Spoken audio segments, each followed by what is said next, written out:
It is not superior insight, but ignorance of this law of assumption if you read into the greatness of men some littleness with which you may be familiar, or into some situation or circumstance an unfavorable conviction. Your particular relationship to another influences your assumption with respect to that other, and makes you see in him that which you do see.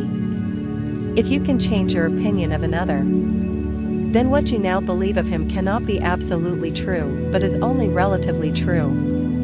The following is an actual case history illustrating how the law of assumption works.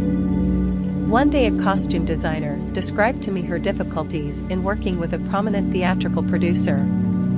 She was convinced that he unjustly criticized and rejected her best work, and that often he was deliberately rude and unfair to her.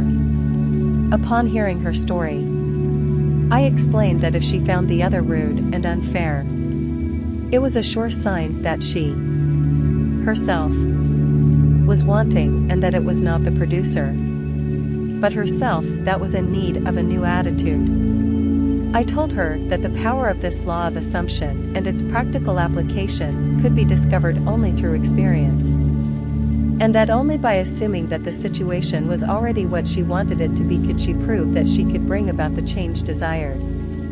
Her employer was merely bearing witness, telling her by his behavior what her concept of him was.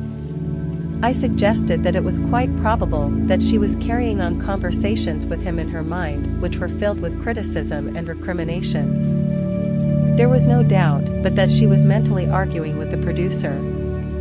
For others only echo that which we whispered to them in secret. I asked her if it was not true that she talked to him mentally, and, if so, what those conversations were like. She confessed that every morning on her way to the theater she told him just what she thought of him in a way she would never have dared address him in person.